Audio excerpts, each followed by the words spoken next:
Hello, and welcome to the Innovia Conversation. I'm Steve Waltz. And I'm Jeff Brogowski.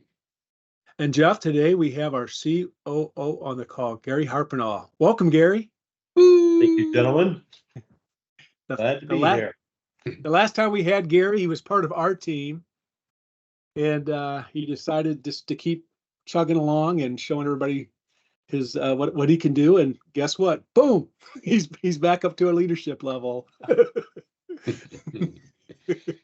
So we're glad to have you, Gary. And I know it's been a few years since we had you on a podcast, and you've been in the COO role for how many years now? About a year and a half. So going on be 2 years in May timeframe. Yep. Awesome.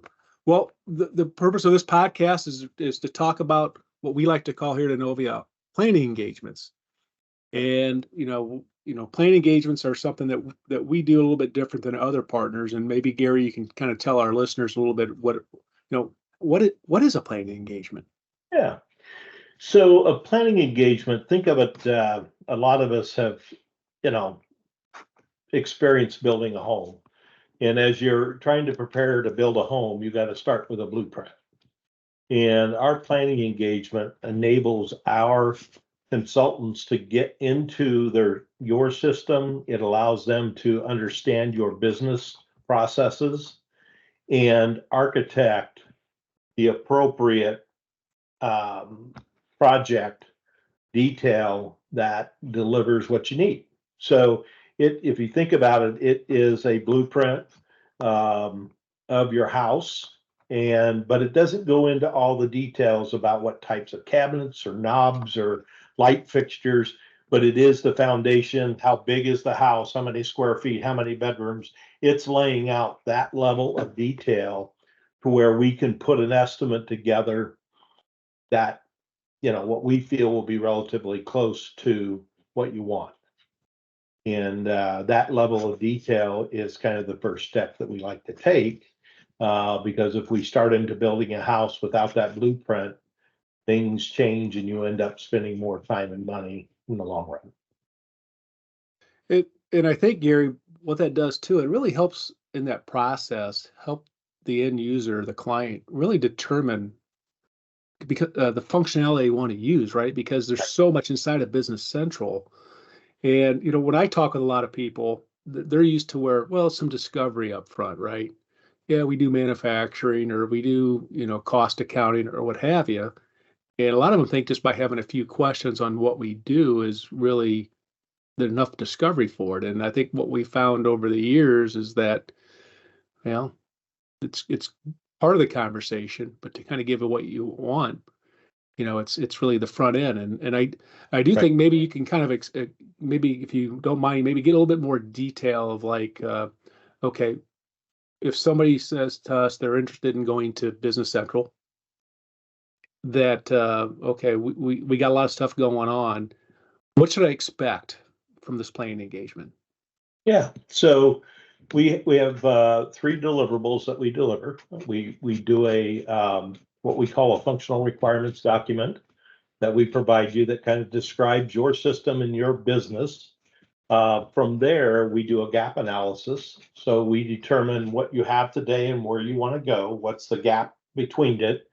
And at that point, we'll put in kind of a best guess of what that solution might look like, whether it's an ISV, whether it's customization, and it enables us to at least give a ballpark figure on estimating that gap and what it would take to close the gap. And then from there, we provide an estimate that gives you kind of a breakdown of what each of the phases of the project will cost.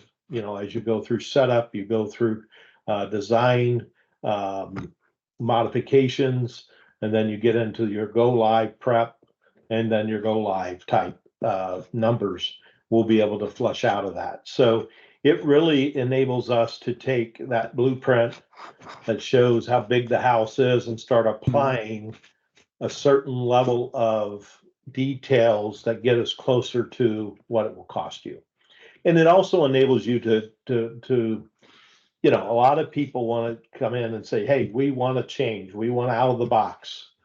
And one of the things that we found is, a high percentage of that, well into the 90% people don't understand what out of the box means, and it really will not work in their business.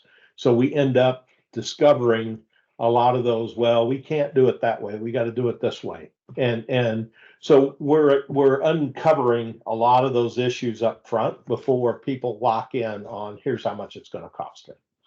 And here's how much work has to be done. That's great information. So like setting the agenda, what is that like? So if someone says, Yep. okay, we want to move forward with this implementation. Yeah. Steve, what happens next? It depends on the scope of the project. So if you're wanting to do financials only, it's probably one consultant, financial background on site for a day, maybe a day and a half. And then they focus in on that. If we're doing financials, warehousing, manufacturing, broader scope, we're sending two consultants on site, one with a financial background, one with an ops background, and digging in, and we're sitting there. So when we get on site, day one is to kind of get the lay of the land. Okay, we need a tour, we need to talk about what your system is. They'll get the lay of the land, and then we'll start jumping into talking to those functional people like purchasing, sales, manufacturing, warehousing people, shipping, receiving. We'll get into conversations with those people around what their requirements are. So over a 2-day period, again, you start at a high level, lay of the land, and then you start getting into individual conversations with functional areas that enable you to gather those requirements and figure out, is there gaps or no gaps? After that, there's probably a week or two where we take all the information and we sit down and start writing the documents up and compiling the estimate. So a couple of weeks after we leave the site, we typically will have at least a draft to share with the client and do a follow-up. Great. Jeff, questions you got for Gary about all that? Yeah, I think in the past, looking back at the number of different types of planning engagements that we've done, is there any advice you can give to clients that are getting ready to, they're really close to preparing for one of these planning engagements? Anything they can do before we get on site to help the process run more efficiently? There's definitely, helping, trying to get all the information prepared ahead of time. So when people do get on site, if you've got process maps, if you've got, flow diagrams that show kind of how your process works, all of that being able for us to look at it ahead of time, or maybe you've got a functional requirements document from a previous upgrade or re-implementation. Having a foundation to kind of review ahead of time and making us better prepared when we come on site is always a good idea. And then, just having people available when we do get on site and keeping the process very, clear, crisp, and we can get our job done and get out of your way. Because it's a bit disruptive for a 2-day period there. Right. Yeah, I'm also thinking about the human capital part of it. How do you walk the line of setting expectations? Because sometimes you've got users maybe in the warehouse that want everything automated down to the and then you've got people in the financial side of things that are concerned with budget of the project. And right. So do you go in and in terms of, like, I guess, identifying the existing processes and getting some feedback about pain points? Is it just, when we're creating the documents that we start to kind of get a sense for recommendations and budget expectations of the different functional areas, et cetera? Is that where we try to kind of rope things in based on what we've heard? We do.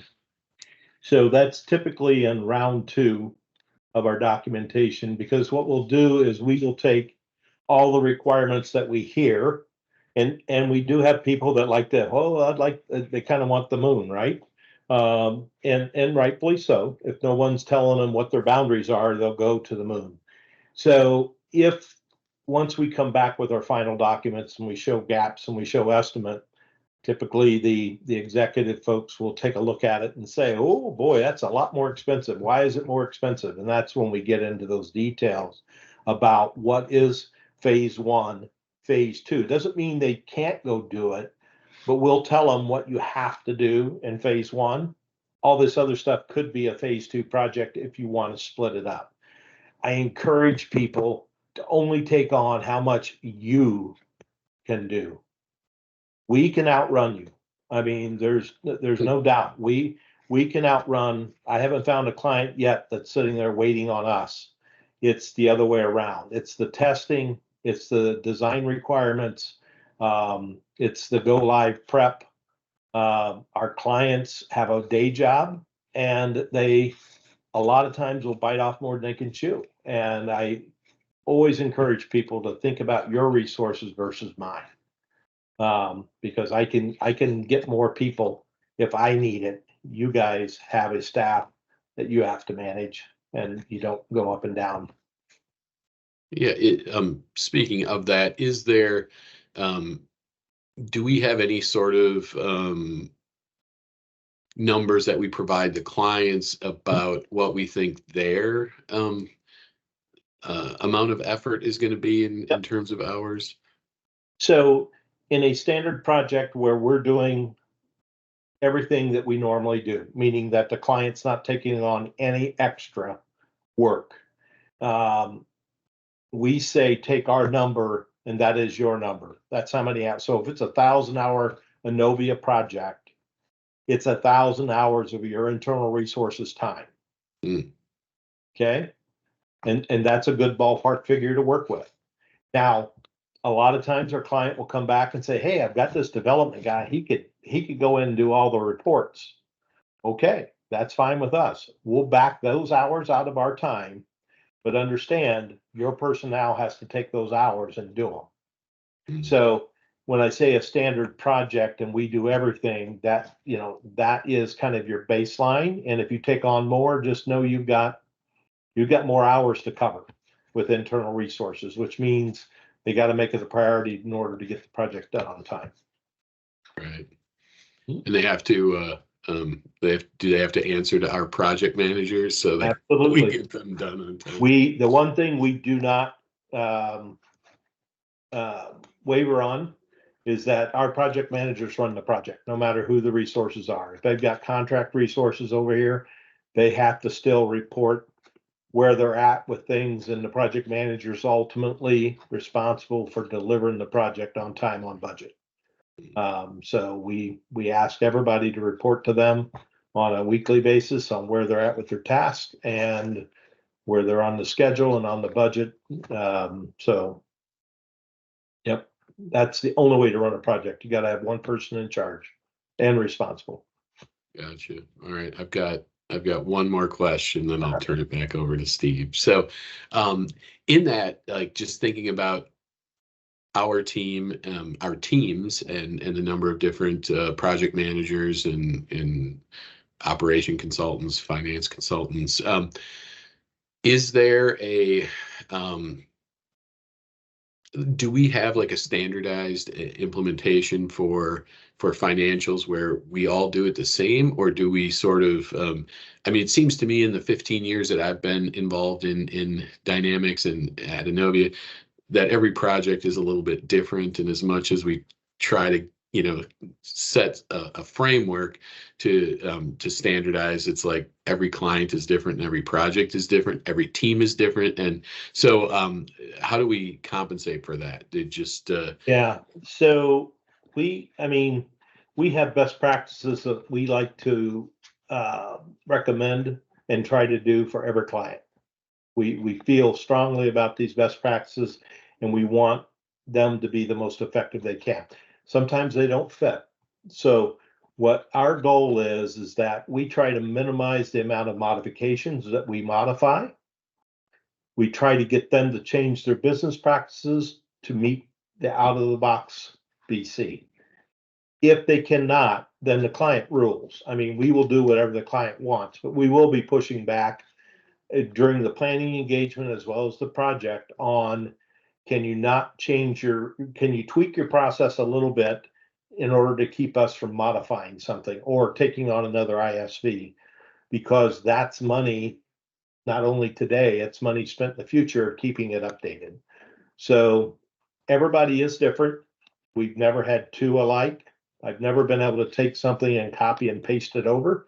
And so I think that, but we always push on those, those best practices as hard as we can. Got it. All right, Steve, back to you. And Gary, it's great to hear that, because when you said the project manager owns it, and I come from the school, unless somebody owns it, it just doesn't get done, right? There's finger pointing. And when I'm talking with clients, I'll always ask them, who owns it on your end? Right? Because when you're involved in a major project, it's people dealing with people. And there's this thing called change management, right? And what we try to do is, Jeff, you asked that great question, are these vanilla out of the box type of projects? And when I'm talking with clients, it's like, okay, we can be like other people in Chevy in our box, right? But we want to build a box around you for your business to make it do what you want it to do. And there's so many things that the software can do for you, right? It's that mindset, right? Crawl before you walk, walk before you run. And, then the pushback part of it, Gary, and I'm glad you brought that up, because I've had some people say, we did it with another partner, and the problem was they didn't push back. They did everything we asked them to do. And I'm like, well, we don't have a problem pushing back. Actually, you're gonna hear a lot of that from us, because we have over half our clients, Gary, are heavy manufacturing distribution, right? So we have experience doing this, and so we try to train our team members to be good stewards of your money and not just do these modifications for the sake of doing it. But I do think maybe, so as we're talking with clients, and I'm thinking about doing this upgrade, so they sign the work order to do the plan engagement. We kind of have a kickoff call, right? And then we kind of work on setting the agenda. And then, Gary, and I know we kind of give some ideas, like a couple of days or a day for a financial one, but they can vary, right? We've had some that maybe had multiple sites that maybe went 3 or 4 or 5 days, a week or two. And those are conversations that we want to have with you guys, is because we want to make sure that we do architect this plan, right? That when we sit down with you and you get those deliverables that you're talking about, it lays out the plan. Because if you don't have that, it's hard to, it's kind of like you talked about architecting, building your house. If you don't have the blueprint set up based on a good discovery, are you going to get what you want? But also, when you talk about other phases, how often does, during an implementation, after a plan engagement, and I always bring this up, it's like getting a shiny new toy, right? You don't realize some of the capabilities it can do. So if let's say I'm an end user and I said, okay, this is good, Gary, I want to do this, and we start forward, then I'm like, oh my gosh, I didn't know I could do that, Gary. I want to do that. Oh, and I also want to do this. How does that work during a post plan engagement during an implementation? I'm just curious. So if it's a matter of, so there's two directions here. If they say, well, I think we're going to need an ISV because we can't change our processes, but then they look at the capability of BC and say, wow, I really like that. I can do that. Okay, then let's change the scope to out of the box, and we can write a change order to reduce your hours. Vice versa, if somebody says, wow, I didn't know that ISV was available, I like that capability and we'd like to have it, we will provide an estimate. We'll provide a change order to basically say, look, here's how many hours it's going to take us to do that. We'll be glad to do it, but you need to decide, is this something you can afford to do, and do you have the resources? And they basically sign off on the change order, and then we keep moving. So you don't, the intent of the blueprint up front, the estimate, the scope of work, is to lock in and say, okay, here is what we heard you say you wanted. Here's what we're going to deliver. And we kind of do a handshake at that point and say, look, we're ready to move forward with this number and this scope. The intent is not to change our minds. We can change minds, but what we do is we track that through change orders as we move forward with the project, just so that people are approving things as they come up. Because that's how scope creep works, is that you don't document it, people forget, and they don't add that additional time and money to their budgets. And we get to the end and we used to get surprised. Now we don't. Our goal is no surprises at the end. You said you wanted a 2-story, 4-bedroom, 3.5 bath house with these amenities. We want that to be what you see at the end of the project. Awesome. That's great information. And I know Jeff kind of alluded to it. So if I'm thinking about moving from an old version of NAV to BC, and I've done the old upgrade pass, to get there. And with the code base being changed, I know Chad has told us, our CTO, that there is an upgrade path. But that upgrade path, Jeff, if I'm not mistaken, since you're changing the code base, it's worth doing this, right? Because if you're moving stuff forward, the new functionality in the new software might have been something modified in the old, and that can cause issues moving forward. So what would you tell somebody, Jeff, this could be your question too, or Gary, that has that mindset, they've done upgrades over the years, why they should consider this? I'll take a step first and then let you. So as you think about, it depends on where your starting point's at. If you're on NAB 2009, there are so many upgrades paths that you have to, it is cost prohibitive to think about jumping from 9 to current BC on SaaS with upgrading. It takes, so you're almost forced into a re-implementation. So that's one scenario. Second scenario is I'm going from BC 8 or NAB 2018 to BC. That's a pretty easy upgrade path, and we can do it and be cost effective. And then the third scenario is when they kind of want to redo everything. They want to take a look at, we just don't want to shove our old data forward. We want to kind of look at how we do things and re-implement a new system. That's re-implementation in a heartbeat. So you've got several things that we ask questions during that planning engagement that will determine which we think the best path for them is. I had a recent client that basically was very adamant they wanted to do the upgrade path. They did not want to re-implement. And we thought re-implementation was the best path. And we pushed back on them about 3 times, and they finally said, look, we want to upgrade. And we said, fine, we can upgrade. And that's the way we're going to do it, is because that's what the client, but our practice was to push back, try to convince them. We were unsuccessful. We'll do the upgrade. And they'll be successful. It's more difficult under certain circumstances to do an upgrade. Jeff, anything to add that I missed? No, but it did, make me think about how many, like maybe as a percentage, are we still doing on-prem projects? Yes. So like what percentage of our Very projects? Low. Very, very low. Okay. I'm going to say less than in terms of projects, I would say less than probably 3%. So we average about 100. So you're saying there's a chance? We can always do it. It's just more difficult. And we run about 100, little over 100 projects at a time, and I can think of 3 that I have currently that are on-prem. Maybe a little off, but no more than 5%. So everybody is starting to see the benefits of going to SaaS. It is truly the future. A lot of people are still skeptic about the security, about the control.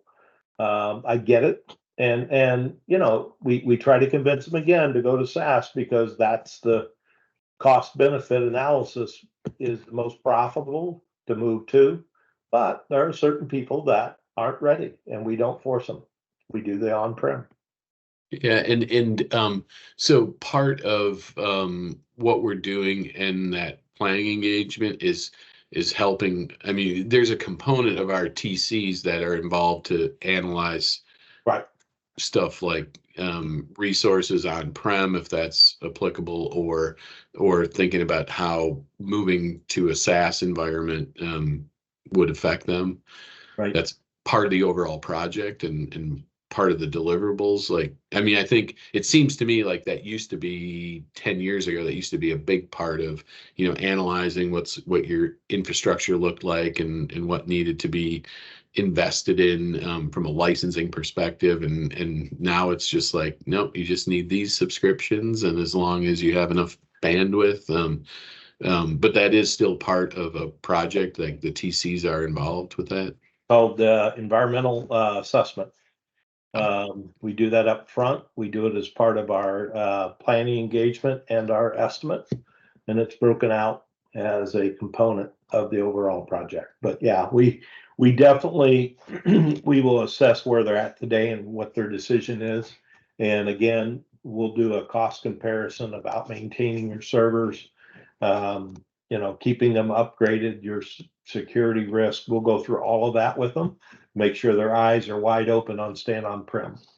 If they choose to stay there, we have people and we have resources that can do it. And yeah, it's really not a big burden for us. It just takes longer for the project and takes more hours. Just time and money, right? Time and money. Time and money. And that's one of the reasons why, we do that up front to make sure that people have thought through it before we lock in on a budget that they go to their senior management or board to get approval from. We don't want to have to go back to them for more. So we like to have these conversations in that planning engagement phase up front where everybody's, you've signed off on here's your mortgage. Okay. Here's what you're going to end up square footage wise. And you agreed that you would go outside to go to the restroom in the outhouse. So that's what we're building you. May not be what we'll want, but those people know up front that they're signing up for. And that is really the crux of a planning engagement, is to make sure everybody aligns to a scope and a budget. Yeah, that's helpful information because a lot of people just think that okay, it's just out of the box, and I tell people this is ERP, this is hard, and about a third of ERP systems never go live, and a lot of it is because they cut the planning, cut the testing, and the training, right? And to give you the system that you want, you need to have these conversations and have this planning in place. So to give you a system that's going to work and run and I think Gary, the more that we understand, because I was talking with a client a few years ago, and they were telling me what they had, what they wanted, and during the conversation they said, "Well, we're in hyper growth mode and acquisition mode." I go, "How fast you growing?" "Well, about 100 to 200% a year." "Oh, okay." And through that conversation, like those are things we need to know, right? And if we don't know that, we can give you the system that you want today, but maybe in 2 years, it's kind of like, boy, I wish I would have done this because, right. But but that all kind of comes It's a great example, Steve. In that. So, but Gary, we appreciate you hopping on our podcast and going through that for our clients. And if you want to get more information on these planning engagements or any type of implementation, we have all this stuff on our website. There's even samples of the documents that Gary was talking about on our website. There's a fit gap document, there's a functional requirement document. And once again, they are samples. So it's just things that you would get to help ensure that you're going to get the system that you want. So once again, Gary, thank you for hopping on. Thanks for having me. And we look forward to our next one. And Jeff, this podcast is over.